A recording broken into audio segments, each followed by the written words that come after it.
नमस्कार। आप सब लोगों का यहाँ जन सुराज के इस अभियान के कैंप में स्वागत है। मेरा ही नाम है प्रशांत किशोर और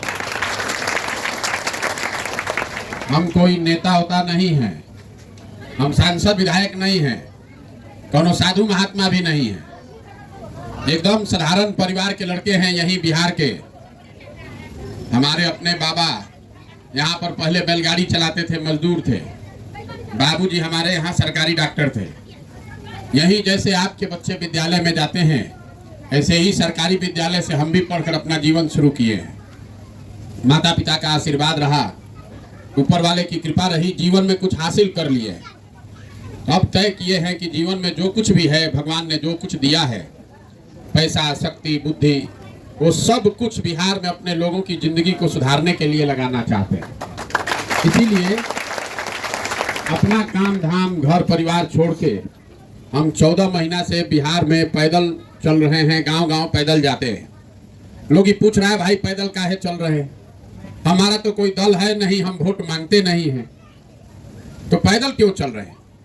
पैदल इसलिए चल रहे हैं कि जिस समाज के लोगों का जिंदगी बदलना चाहते हैं, ये तय किया है कि कम से कम एक बार जाकर अपनी आंख से देखेंगे कि आप और आपके बच्चे किस दुख और तकलीफ में जी रहे हैं। आप जिस इलाके में रहते हैं, इस इलाके के कुछ लोग हमसे आज से 5 बरस पहले मिलने आया था। ए भैया, भूतही बलान में वहां पर एगो बांध का एरिया छूट गया है, बहुत लोग कष्ट में जी रहा है, हमारा मदद कीजिए। हम आपको ये उदाहरण इसलिए बता रहे हैं कि अगर सरकार में बैठा हुआ आदमी चाह जाए तो जनता का कितना मदद हो सकता है। जो लोग यहाँ गए थे भूतही के लिए, देखिए लोग हाथ उठा रहे, हमसे मिलने। हमने वहां पर मंत्री महोदय को बुलाया और इनके सामने उनको कहा, और कुछ महीनों में आपका ये काम हो गया। जो काम वर्षों से नहीं हुआ, जो काम वर्षों से नहीं हुआ, हम कोई मंत्री विधायक नहीं, उसको बुला कहे भैया कर दीजिए इसको, वही बैठे बैठे ऑर्डर हो गया। बताइए, एक काम के लिए हजारों आदमी का जीवन, एगो सड़क नहीं है, एगो अस्पताल नहीं है, एगो स्कूल के लिए आप 10-10, 20-20 साल तक आस देखते हैं कि कोई आता, कोई बना देता। सरकार में बैठे हुए आदमी को पता ही नहीं है कि भूतही दाहिने है कि बाएं है। बांध पूरा बना कि आधे बंध के रह गया। इसीलिए हम पैदल चल रहे हैं कि पहले हर गांव में जाकर ही देखें कि लोगों की समस्या क्या है। लेकिन हम वोट नहीं मांगते, किसी का मदद नहीं करते। रास्ता में हम चल रहे हैं तो लोग बताता है, भैया है नौली गली बनवा दीजिए, है सड़क टूटा हुआ है, किसी को राशन कार्ड नहीं है, किसी को पेंशन नहीं मिल रहा है, किसी का बच्चा बीमार है, किसी को पढ़ने का व्यवस्था नहीं है, किसी को रोजगार नहीं है। हम किसी का मदद नहीं करते। मान लीजिए कि हम एक दिन आपका मदद कर भी दें, उससे तो आपका जीवन नहीं सुधरेगा। हम भूतही बलान यहाँ बनवा भी दिए बांध, तो उससे आपका जीवन थोड़े सुधर गया। एगो कष्ट था, थोड़ा कम हो गया, उससे आपका गरीबी नहीं खत्म होगा। तो ये मछली बांटने का अभियान नहीं है, ये मछली मारने का, सिखाने का अभियान है। अगर ये सीख जाइएगा तो चाहे भूतही बलान हो, बांध की, सड़क की, पढ़ाई की, रोजगार, इसके लिए किसी के आगे हाथ फैलाना नहीं पड़ेगा। और उसके लिए वोट का जरूरत नहीं है। वोट तो हम मांगते ही नहीं है। बहुत आदमी कहता है भैया वोट नहीं मांगिएगा, चुनाव नहीं लड़िएगा तो सुधरेगा कैसे?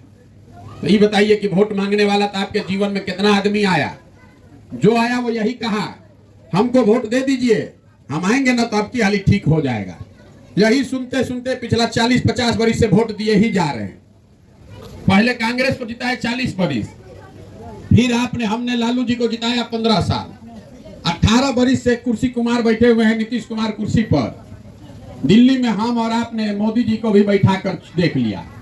बिहार और बिहार के लोगों का जिंदगी नहीं बदला। अब अगर प्रशांत किशोर आए हैं, आप हमारा बात पर भरोसा कीजिएगा, हमको वोट दीजिएगा, तो इसका क्या गारंटी है कि जीतने के बाद हम आपके साथ धोखा न करें? जैसे दूसरा आदमी जीत कर राजा बनने के बाद आपका सुध नहीं लिया, तो हम भी जीत कर आपका सुध नहीं लेंगे। आप क्या कर लीजिएगा? कुछ नहीं कर सकते हैं। इसीलिए हम वोट मांगते ही नहीं। आपको वो रास्ता बताएंगे, अगर आपको समझ में आ जाए तो और कुछ हो चाहे नहीं, आपके बच्चों के लिए पढ़ाई, रोजगार का व्यवस्था हो जाएगा। हम भाषण देके नहीं बताएंगे, भाषण देके ना बताएंगे। आपसे सवाल पूछेंगे, आप उसका जवाब दीजिएगा और आपके आंख के सामने अपने आप रास्ता दिखेगा। अभी हम पूछना शुरू करेंगे, भैया इधर आ जाइए। सब आदमी को जवाब देना है। हाँ चाहे ना बोलना है जोर से हाथ उठाकर जब सवाल पूछेंगे तब। आप जितना लोग यहाँ आए हैं जरा सोच के बताइए, आपके गांव पंचायत में और कुछ हो चाहे मत हो, सभी के बच्चों के पढ़ने के लिए अच्छी व्यवस्था होनी चाहिए कि नहीं होनी चाहिए? होना चाहिए कि नहीं होना चाहिए? होना चाहिए ना? हाथ नीचे कीजिए। हम नहीं बोले, यहाँ गांव में से आए हुए आप सारे लोगों ने कहा कि ना भैया पढ़ने का व्यवस्था तो होना ही चाहिए।